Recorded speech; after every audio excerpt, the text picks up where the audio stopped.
United sports club টিভির পর্দায় তোমাদেরকে স্বাগত। তো কোচ, এবছর আমার এবছর আইপিএলের প্রস্তুতি কেমন চলছে? আমার প্রথম কোশ্চেন, এবছরে আইপিএলের ইউনাইটেড স্পোর্টসের প্রস্তুতি কীভাবে নিয়েছে? ফার্স্ট অফ অল আমাদের লাস্ট আমরা 22 তারিখ ম্যাচ খেলেছি এগেন্স্ট ইস্ট বেঙ্গল। তারপর আমাদের একটা বিরতি ছিল পুজোর। তারপর আমরা আইপিএলের জন্য প্রস্তুতি গত 7 দিন ধরে আমরা নিচ্ছি। ফাইনালি আমরা পুরো স্কোয়াডটাই পেয়েছি, 2-1 বাদ দিলে। কিছুটা গোছানো গেছে টিমটাকে, যেহেতু 3 জন বিদেশির আমাদের টিমে সংযুক্তি হয়েছে। তো আশা করা যায় আমরা কালকে ভালো ফুটবল একটা উপহার দিতে চলেছি আমাদের দর্শকদের জন্য, যারা মাঠে এসে ভালো ফুটবল দেখতে পাবে। সেকেন্ড কোশ্চেন সদীপ স্যারের কাছে, দলে নতুন মুখগুলো কেমন পারফর্ম করছে, আপনার মূল্যায়ন কি? সবচেয়ে বড় কথা হলো যে আমাদের যে নতুন ছেলেগুলো আইপিএল লিগে খেলেছে তারা সত্যি খুব টিমের সাথে একাত্মবোধ হয়ে খেলেছে এবং তারা টিমের পারফরমেন্স অনুযায়ী অ্যাজ এ আমাদের কথা অনুযায়ী, লালের কথা অনুযায়ী সুন্দরভাবে টিমের সাথে অ্যাডজাস্ট করে ফুটবল খেলছে, যার ফলস্বরূপ আমরা রানার্স হয়েছি। কিন্তু আইপিএল যেহেতু মাঝখানে অনেকদিন গ্যাপ গেছে, প্র্যাকটিস হয়নি, রেস্ট ছিল, আইপিএলে আমাদের ছেলেরা যারা পুরনো ছিল তারা ঠিক আছে, কিন্তু যারা এই ফরেনার যে 3-4জনকে যে আমরা দেখছি টায়ারে দেখছি, কাউকে ভালো লাগছে কাউকে ভালো লাগছে না। তো আমার একটা সন্দেহ আছে, এরা যদি 90 মিনিটস খেলতে পারে তাহলে তুলনামূলক ভালো লড়াই হবে। এরা যদি 90 মিনিট না খেলতে পারে আমাদের পক্ষে একটু মুশকিল হবে। তবু আমরা কালকের ম্যাচ জেতার জন্য আশাবাদী, ছেলেরাও খুব ইচ্ছুক যে টিম কালকে যেন ম্যাচ জিতবই, এরকম একটা মনোভাব নিয়ে ছেলেরা এগিয়েছে। 3 নম্বর কোশ্চেন, আলাদা প্রতিপক্ষ দলকে বিশ্লেষণ করলে তাদের শক্তি কোথায় বলে তোমার মনে করছে? আমি ওদের গোকুলাম টিমটা দেখলাম, তারা খুব ভালো টিম, যথেষ্ট ব্যালেন্স টিম। হয়তো মোহনবাগানের স্কোর শিটটা দেখলে হয়তো একটুখানি সবাই অন্যরকম ভাবতে পারে, আমি বলবো একদমই নয়। কারণ সুন্দর ফুটবল ওরা উপহার দিয়েছে, কারণ মোহনবাগান এতটাই ব্যালেন্স টিম, যেক্ষেত্রে যা সুন্দর সুন্দর ওরা গোল করেছে, যা সুন্দর অ্যাটাক করেছে, হয়তো ওই টিমটাকে ওরা অতটা ব্রেক দিতে পারেনি। কিন্তু ওভারঅল ফুটবল ওরা খুব পজিশনাল বেস করার চেষ্টা করেছে। পাশাপাশি 2জন বিদেশি আছে যারা খুব ভালো, টেকনিক্যালি খুব সাউন্ড আছে, এবং একটা কোচ ওদের একটা সিস্টেম, একটা প্যাটার্নে খেলে। তো আমরাও কিছুটা অবজার্ভ করেছি। এখন ওভারঅল টিমটা অনেক ব্যালেন্স টিম। 4 নম্বর কোশ্চেন সদীপ স্যারের কাছে, এই টুর্নামেন্টে ক্লাবের মূল লক্ষ্য কি, ট্রফি জেতা নাকি তরুণ খেলোয়াড় তৈরি করা? অ্যাকচুয়ালি আমি গত বছর থেকে এখানে আছি, দেখেছি যে এদের একটা টিমের রেজাল্ট মোটামুটি আপ টু দ্য মার্ক থাকে। এবছর আমরা আরও ভালো রেজাল্ট করেছি। তবে এদের ইউনাইটেডের একটাই টার্গেট যে জুনিয়র ছেলে ছোট থেকে তুলে নিয়ে এসে ভারতীয় ফুটবলে পুশ করা, সবাইকে সেভাবেই বলে দেওয়া, সমস্ত কোচরাও সেই উদ্দেশ্যে কাজ করছে, যার ফলস্বরূপ আমাদের সাহিল ইন্ডিয়া টিমে আছে, আমাদের গোলকিপারও গেছিলো, যদিও ফিরে এসছে। এটা ইউনাইটেড একটা খুব ভালো দিক যে এরা সবসময় নতুন নতুন ছেলেদেরকে প্ল্যাটফর্ম দেওয়ার জন্যই কাজ করে। দাদা, তোমার কাছে আসবো, দলের ফিটনেস ও ইনজুরি পরিস্থিতি এখন কেমন? হ্যাঁ, ইনজুরি একটা একটু চিন্তার বিষয় আমার জন্য, কারণ আমাদের খুব ভাইটাল প্লেয়ার প্রশান্ত আউট হয়ে গেছে। আমার সব থেকে আরও যেটা উইক পয়েন্ট, সেটা এখন আমার 2টো গোলকিপার, যারা থ্রু আউট দ্য লিগ খুব ভালো পারফর্ম করেছে, সৌরভ এবং রনক। আমি খুব মিস করছি ওদের, থাকলে হয়তো আরও ভালো হতো। পাশাপাশি ফিটনেস ওয়াইজ আমি এখনও 100% বলতে পারবো না, কারণ যেহেতু খুব শর্ট পিরিয়ডে পেয়েছি, প্লাস এতদিন ওদের প্রত্যেকেই ছুটিতে ছিল। মোরাললেস কিছু কিছু এক্সারসাইজ তো তারা করেছে, কিন্তু যতটা থাকা উচিত আপ টু দ্য মার্ক এখনো আসেনি। 6 নম্বর কোশ্চেন স্যারের কাছে, খেলোয়াড়রা কেমনভাবে মানসিকভাবে প্রস্তুত রাখতে আপনি কীভাবে প্রেরণা দেন? অ্যাকচুয়ালি মাঠে ফুটবল খেলার সময় আমরা সবসময় বলি যে আমরা আমাদের ফুটবল খেলবো, বল পজিশনে ফুটবল খেলবো, বল লুজ করা যাবে না।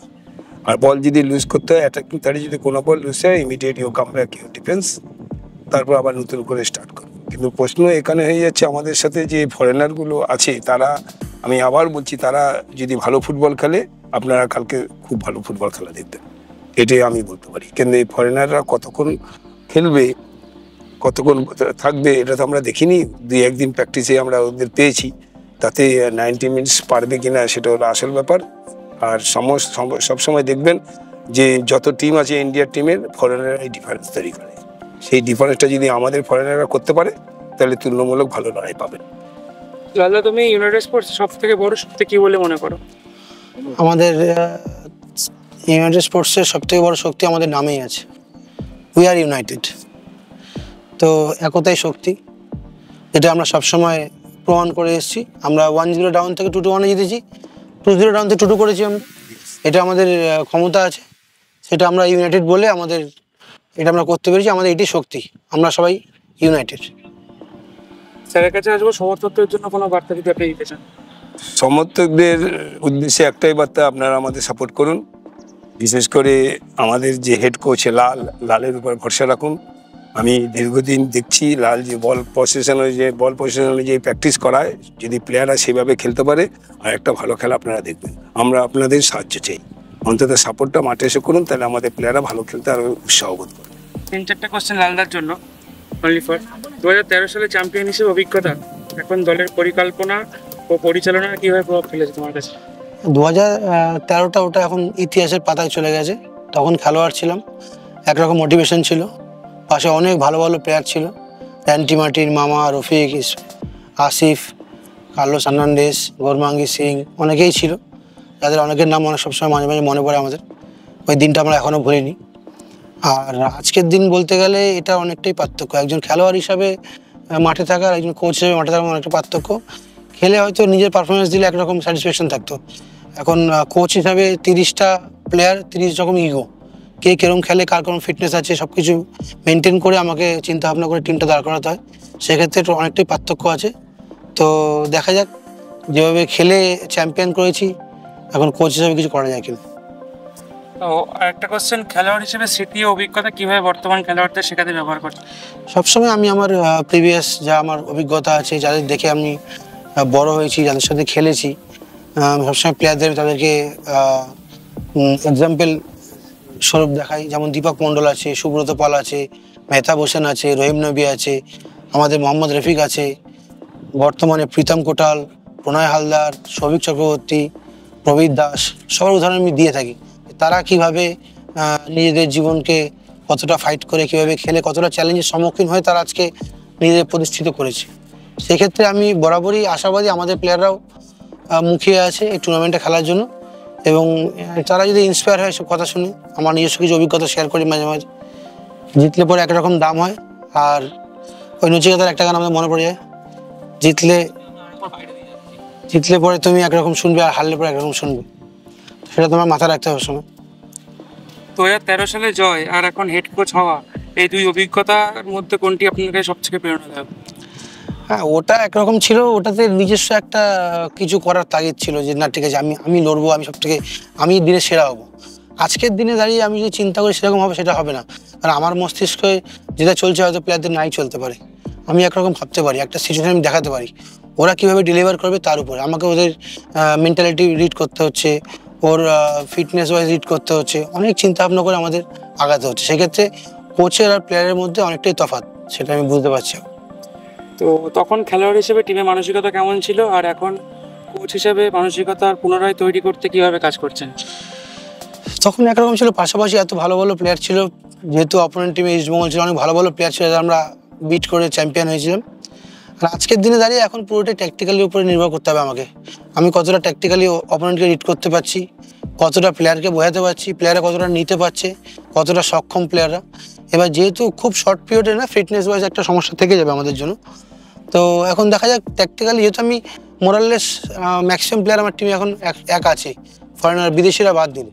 তো সেই ক্ষেত্রে বিদেশিরা, যেমন আমাদের সদীপদা বললো যে বিদেশিরা যতটা আমাদের সাপোর্ট করবে, তার উপরে আমাদের টিম কিন্তু খুব ভালো পারফর্ম করবে, আমি আশাবাদী। এই ইতিহাস বর্তমানে দলের জন্য কতটা অনুপ্রেরণা? অবশ্যই, যেটা আমরা এতদিন ধরে রেখেছি, আইপিএল 2বার চ্যাম্পিয়ন হয়েছি, একবার রানার্স হয়েছি, সেটা আমি আশা করি এখন এটা এই প্লেয়ারদের যারা আমাদের এই প্রজন্মের আমাদের ইউনাইটেডের একদম ঘরের ছেলে বলা যায়, প্রশান্ত আছে, আমাদের অমিত খেলছে, অঙ্কন খেলছে, দীপেশ, দেবেশ, দীপঙ্কর, ডোডো, হ্যাঁ, যারা আগেও এই রিসেন্টলি খেলে গেল, তারক, বাসু, নানু, এরা সবাই চায়, এবং আমি চাই যে ওরাও যাতে আমাদের এই ঐতিহ্যটাকে বজায় নিয়ে চলতে পারে।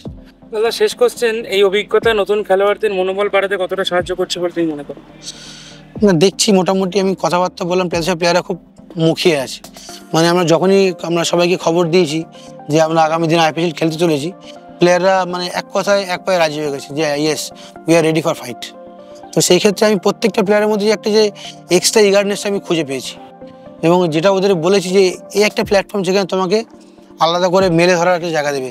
কলকাতা লিগ যেখানে বিদেশি নেই, যেখানে কম মনে হচ্ছে যে ঠিক আছে বড় টিমরা পুরো টিম দিচ্ছে না, মাঠে নামাচ্ছে না, বাইরে আজকের দিনে কিন্তু আইপিএল যখন খেলবে একটা গোকুলাম আই লিগের এত ভালো টিম উইথ ফরেন কোচ, তুমি খেলবে মোহনবাগানের এগেনস্টে যেখানে কিন্তু এত ভালো ভালো বিদেশি আছে। তো সেই ক্ষেত্রে তোমরা যদি নিজেদেরকে আরো ভালো করে মেলে ধরতে পারো, তোমাদের জন্য একটা বাড়তি প্ল্যাটফর্ম হিসেবে তোমরা দেখতে পারো এটা।